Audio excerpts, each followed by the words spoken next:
Halo teman-teman, kali ini saya mau mereaction sebuah video hasil request atau pesan dari teman-teman yang mengirim lewat DM Instagram ya. Nyimak video ini, terus terang ya, saya merasa sedih, merasa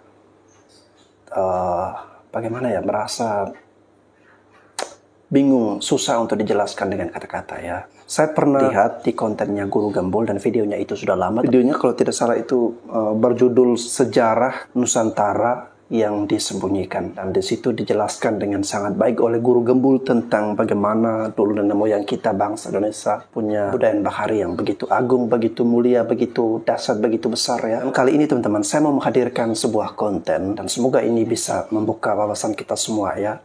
Kita selalu berpikir atau mungkin karena kita sudah terdoktrin dengan sejarah-sejarah yang dibuat bukan dari anak bangsa itu sendiri, melainkan dari bangsa-bangsa yang menjajah Indonesia. Dan kita berpikir bahwa kebudayaan yang ada di Indonesia itu didatangkan atau diadopsi dari kebudayaan-kebudayaan dari tempat lain atau dari bangsa lain.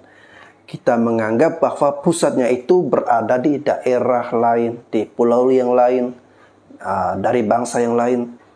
Tetapi kita tidak pernah berpikir atau tidak pernah terlintas di benak kita bahwa jangan sampai kebudayaan mereka atau kebudayaan bangsa lain, kebudayaan dunia bisa jadi itu berpusatnya justru ada di Nusantara, ada di Indonesia. Dan mungkin akan menjadi sangat sulit bagi sebagian masyarakat kita untuk bisa menerima bahwa kebudayaan yang dimiliki oleh bangsa Indonesia bisa jadi itu adalah pusat kebudayaan yang kemudian dikembangkan oleh bangsa-bangsa lain. Dan saya yakin kalau teman-teman nonton dan menyimak dengan baik konten ini, pasti teman-teman bisa terkejut sekaligus juga merasa sedih ya.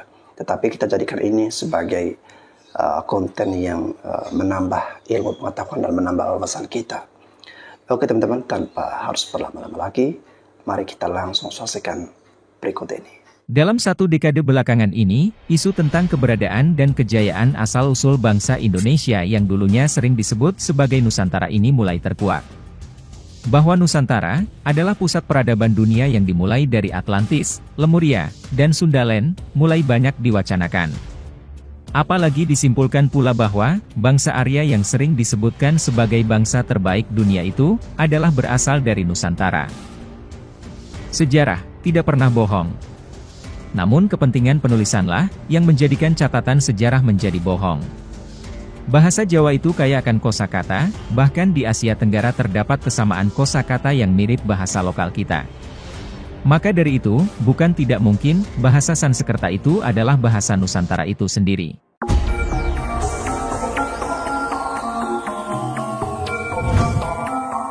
Selama ini, bangsa Indonesia diajari sejarah berdasarkan dari peneliti sejarah bangsa penjajah, dan diajarkan di sekolah dasar menengah, juga diajarkan kepada para mahasiswa sejarah, dan yang telah menghasilkan para sejarawan besar Indonesia, yang sesungguhnya adalah sejarah dan arkeologi yang palsu.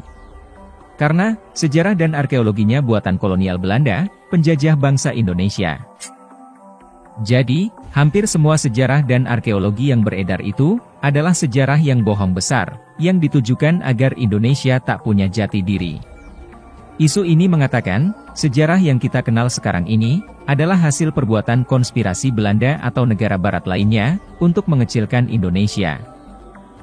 Pemikir Perancis yang anti-kolonial, Frantz Fanon, menguraikan bagaimana kolonialisme menghancurkan budaya dan karakter rakyat yang dijajah, dan akibatnya, rakyat di negara jajahan ditinggalkan dalam kebingungan intelektual, serta hilang kesejatian identitas diri. Perpustakaan Leiden adalah perpustakaan tentang Indonesia terlengkap di dunia, yang menyimpan 26.000 manuskrip kuno milik Indonesia. Perpustakaan Nasional Indonesia sendiri saja, hanya mengoleksi 10.300 manuskrip kuno. Belanda, dicurigai telah berhasil membuat kita buta, siapa sejatinya leluhur nenek moyang bangsa Indonesia. Ada banyak kejanggalan, yang memaksa kita untuk harus menarik semua dokumen kuno milik leluhur kita dari Belanda. Harus mengkaji, merevisi catatan sejarah bangsa, merekonstruksi dan menulis kembali dengan benar. Dan tidak mengikuti saja semua catatan yang sudah tertulis berdasar kacamata penafsiran penjajah Belanda, yang tertulis tidak sesuai fakta, dan menulis terbalik, membuat seolah kita bangsa pengimpor budaya lain. Pembuktian ini adalah penelitian dan eksplorasi sejarah langsung terhadap keberadaan situs Borobudur di Jawa Tengah dan situs Muara Takus di Kampar Riau. Bangunan ini bukanlah candi, karena memang kedua situs ini bukanlah tempat ibadah agama Buddha atau ajaran Buddhisme maupun agama Hindu. Kesalahan terbesar dalam penulisan sejarah Indonesia adalah menghitung awal tahun Saka yang dimulai 78 Masehi. Sehingga menjadi hilanglah sejarah kita sebelum tahun itu, yang malah dengan mudahnya disebut sebagai ajaran animisme dan dinamisme. Hal ini terbukti dengan adanya figura relief dasar Borobudur yang ditutup, pada panel nomor 43, tergambar bangunan dengan bentuk atap khas Nusantara. Inskripsi pada tepi figura, terbaca Mahe Cahya. Yang berarti berkuasa besar, atau kaum yang mempunyai kuasa besar Cakya, adalah kaum Caka, Saka, atau Aryan. Inilah leluhur kita di Nusantara Indonesia, yang tersebar di ratusan prasasti berangkat tahun Caka atau Saka. Kaum Saka inilah, yang menaklukkan Raja Salifahana di tahun 78 Masehi. Hal ini membuktikan, bahwa kaum Saka sudah ada jauh sebelum tahun 78 Masehi. Mahecakya, Cakya, Skitya, Saka, atau Aryan, adalah leluhur bangsa di Nusantara atau Indonesia, yang telah maju lebih dahulu. Sumbangan terbesar kaum Saka atau Arya bagi peradaban, adalah pengenalan konsep Dharma. Inilah konsep ajaran leluhur Nusantara, yang tergambar di Borobudur berawal di Svarnadvipa, yang hingga kini tersimpan sempurna di Bali. Leluhur bangsa Indonesia terdahulu, para Brahman, disebut oleh sejarawan Eropa sebagai Brahmanisme, sebelum kitab Veda dituliskan. Mereka adalah kaum Saka para Aryan, yang membawa ajaran dharmik original keluar Nusantara, dan mendasari lahirnya Buddhisme, Hinduisme, dan Jainisme di India. Ajaran asli bangsa Indonesia terdahulu, dharmik original, berawal dipelajari di Svarnadvipa atau Sumatera, tepatnya di area yang dahulu merupakan landmark tempat pembelajaran dan pendidikan, yaitu situs Muara Takus. Inilah area atau tempat yang dikunjungi para peziarah atau pelajar Tiongkok dan Asia lainnya, yang datang untuk belajar, mencatat ajaran leluhur kita, kemudian dibawa dan dikembangkan di negerinya masing-masing. Bukan membawa ajaran Buddhisme, lalu disebarkan ke Nusantara. Syama Rao menulis buku elektronik berjudul The Anti-Sanskrit Scripture, dan dipajang di Perpustakaan Maya Ambedkar, yang sekarang sudah dihapus. Rao mengkritisi anggapan akademis, bahwa bahasa Sanskerta adalah induk semua bahasa di Asia Selatan, bahkan sampai Eropa Barat. Demikian juga aksara Devanagari, yang diaku-aku berasal dari negeri para dewa. Rao menjelaskan, banyak kelemahan bahasa Sanskerta dan aksara Devanagari. Bahasa Sanskerta yang sejak zaman kuno dipropagandakan oleh bangsa Aryan sebagai bahasa suci dan bahasa dewata serta induk bahasa-bahasa di Hindustan, bahasa Persia, Inggris, dan Jerman itu, mengandung kerumitan tata bahasa, dan memiliki terlalu banyak karakter atau alfabet. Rao membuat daftar perbandingan jumlah karakter bahasa-bahasa primitif termasuk Sanskerta sebagai berikut. Memang, jauh lebih banyak jumlah karakter Cina atau Sumeria. Namun di bahasa-bahasa itu, setiap karakter mewakili satu makna gramatikal suatu kata atau morphem. Sedang dalam bahasa Sanskerta, satu aksara Devanagari hanya melambangkan bunyi, cara baca, perubahan bentuk kata, dan lain-lain aturan gramatikal yang sangat rumit. Agak mirip dengan huruf-huruf Timur Tengah seperti Ibrani dan Arab, tetapi Sanskerta jauh lebih rumit. Belum lagi tata bahasanya, yang tidak konsisten jika dikelompokkan sebagai bahasa daratan Asia Selatan ke Barat. Bahasa Sanskerta tidak membedakan jenis kelamin, tidak mengenal tenses, tidak ada konsep tunggal dan jamak, serta tidak ada partikel, tetapi banyak sinonim dan homonim, yang mirip dengan kelompok bahasa Nusantara. Anehnya, kosakata bahasa Sanskerta banyak yang mirip bahasa-bahasa Asia Selatan, Asia Barat, hingga Eropa Barat. Kesimpulannya, bahasa Sanskerta dan aksara Devanagari adalah rakitan dari berbagai bahasa. Dia dirakit dengan menyampur atau menyomoti kosakata dan cara tulis berbagai bahasa yang ada di daratan Hindustan, ditambah dengan bahasa-bahasa pendatang dengan logat bangsa Aryan. Ini juga dibuktikan, bahwa penutur aktif bahasa Sanskerta pada tahun 1921, hanya tinggal sekitar 356 orang di seluruh India, Pakistan, dan Bangladesh.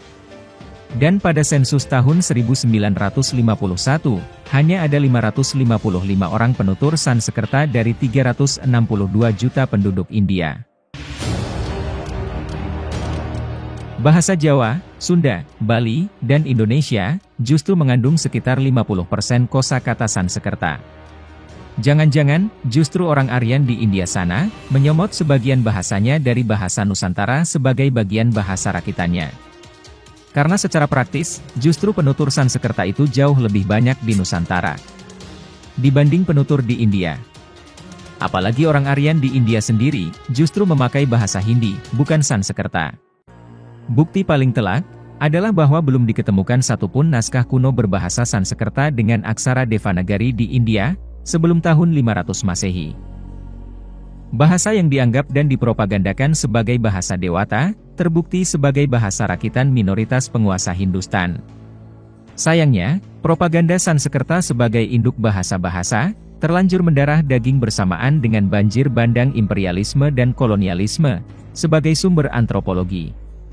Teori Sanskerta induk bahasa, terlanjur bercokol di memori intelektual sejarah, linguistik dan sosial. Bahkan meracuni beberapa ahli komputer, hingga pernah ada pendapat bahasa Sanskerta paling afdol untuk program komputer, karena mewakili banyak bahasa besar di dunia, tanpa dipertimbangkan kerumitan penulisan yang digunakan, dan ketidakkonsistenan tata bahasanya. Justru bahasa komputer yang melanglang jaringan artificial intelligence bernama JavaScript, yang konon karena fleksibelnya The Javanese. Seorang agronomis dari Haryana University, Profesor Ashok Kumar, sangat heran dengan bahasa Indonesia. Pertama, dia heran ketika tahu bahwa language itu bahasa. Dia heran, karena di bahasa Hindi dan Bengali, language adalah bahasa. Dia lebih heran lagi, ketika tahu bahwa dalam bahasa Jawa berbunyi boso. Dia bingung, dari mana istilah bahasa, boso, dan bahasa itu berasal. Dia sebagai orang Hindu, justru tidak merujuk Sanskerta, malah menduga dari bahasa Arab atau Urdu. Saya sendiri juga heran, mengapa istilah bahasa itu, kalau benar-benar dari Sanskerta, mestinya di Persia, Jerman, Inggris, Latin, Yunani, juga mirip. Paling tidak ada konsonan BHS, tetapi kok jadi lingua? Keheranan Profesor Kumar yang kedua, adalah tentang jumlah bahasa di Indonesia yang ratusan, tetapi memiliki satu bahasa Indonesia yang dapat diterima oleh hampir semua orang Indonesia. Ketika ada dua orang dari Aceh dan Bali sedang berbincang, dia bingung dan bertanya, "What language do you speak?"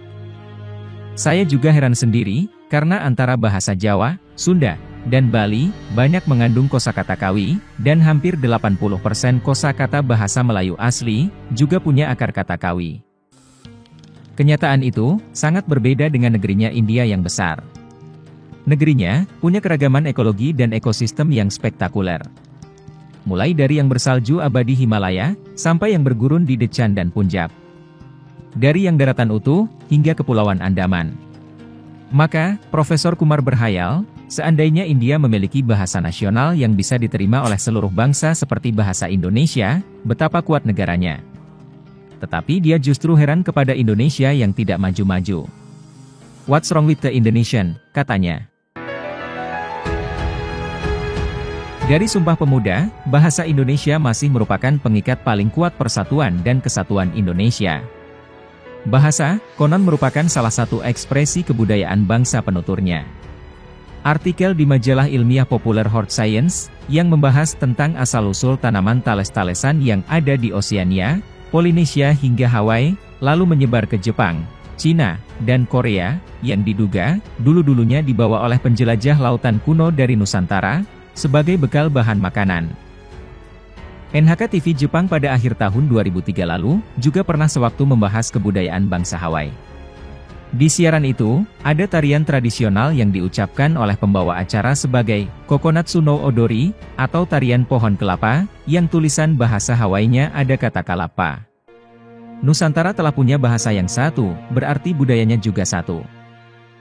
Jadi, bahasa manakah yang bahasa induk?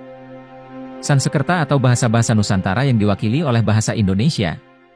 Sayangnya, bahwa dalam sejarah penyebaran manusia, bangsa Nusantara terlanjur dianggap sebagai pendatang dari Indochina.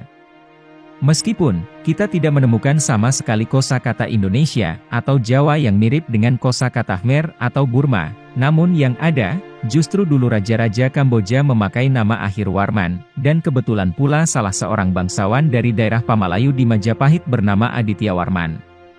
Sementara nama raja Kamboja sekarang justru Norodom Sihanouk, yang sama sekali tidak mirip dengan satupun kata Melayu, Jawa, Sunda, dan Bali. Kita kembali ke topik India. Sesungguhnya, leluhur kitalah yang mewarnai 3/4 muka bumi, yang diantaranya adalah India.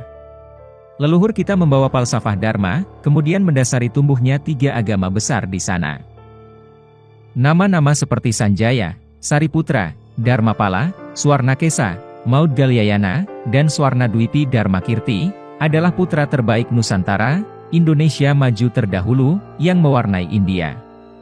Dan tokoh terakhir adalah Dapuntahiang, yang mewarnai Nusantara. Tentang Sanjaya, dalam kitab Bhagavata Purana disebutkan, Sanjaya putra Rananjaya, akan dilahirkan di masa depan dan menjadi raja. Dia akan memiliki seorang putran bernama Sakya. Mahabharata Vanaparva bab 265 ayat 10 disebutkan, Sanjaya, seorang pangeran di negara bernama Saufra. Pangeran Sanjaya inilah, yang membawa bendera dan berjalan di depan Jayadratha, dalam perjalanannya ke Pancali. Tertulis oleh Nagarjuna dalam Mahaprajna Paramita Sastra, menurut berbagai sumber, Sanjaya, guru Sariputra dan Maudgalyayana, tidak lain adalah Sanjaya Vairati Putra.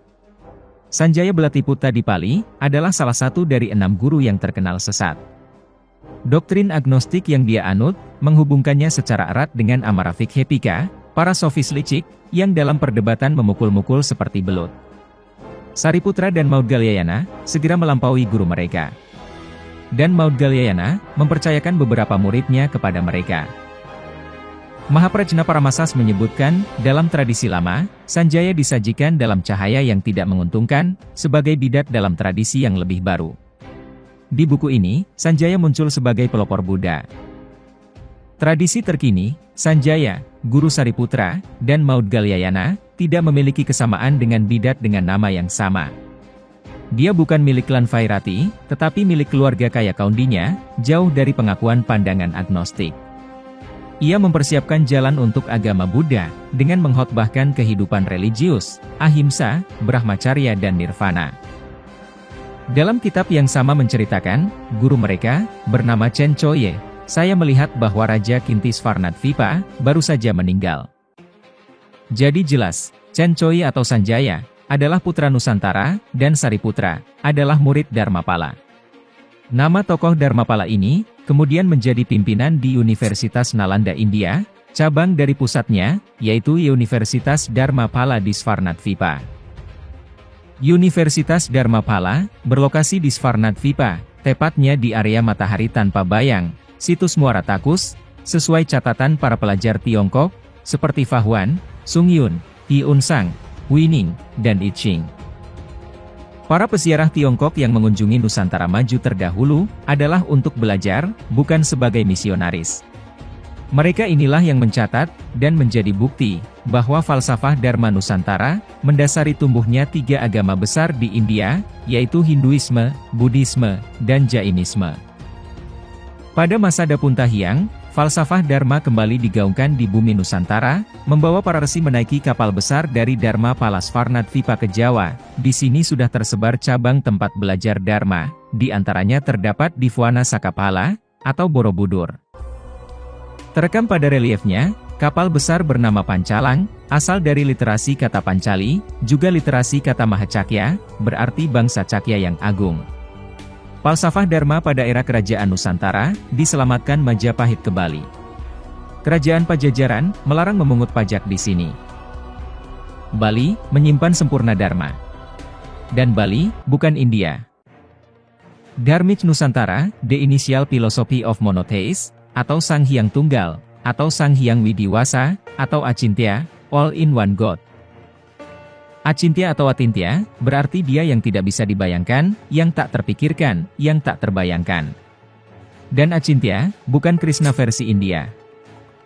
Gara-gara di era pra-Orde Baru, negara mewajibkan memilih alternatif pilihan salah satu dari dua agama India, yang menjadi agama resmi anutan. Dari sinilah, banyak yang menganggap, kalau negara kita mengimpor ajaran dari India. Dan terbukti, seluruh ajaran asli Nusantara juga situs-situsnya, tidak berdasar pada salah satu dari dua agama India. Tapi, falsafah yang terekam di seluruh ajaran asli Nusantara, yang juga tergambar di seluruh situs Nusantara lah, yang mendasari tumbuhnya tiga agama besar di India. Untuk itu, mulailah sekarang bangsa Indonesia menggali sendiri dan meneliti secara mendalam, tentang leluhur bangsa Indonesia, yang merupakan pusatnya peradaban dunia. Semua bukti sejarah tersebut tersebar, dan ada di Nusantara ini, dari Sabang sampai Merauke. Oke teman-teman, itu tadi kita sudah sama-sama mereaksi video dari YT Claims. Ya, terima kasih kepada adminnya yang sudah membuat video yang sangat mengedukasi, membuka wawasan semua anak-anak bangsa. Saya rasa konten-konten atau video seperti ini sangat bagus untuk menambah wawasan kita semua teman-teman. Semoga kita tetap terus melestarikan budaya-budaya yang ada di setiap daerah kita masing-masing, kemudian juga melestarikan bahasa daerah kita, dan juga tetap menjunjung tinggi bahasa Indonesia. Bangga sebagai anak Indonesia. Kita bangga terlahir sebagai orang Indonesia. Saya Basan Sibu, sekian dan terima kasih.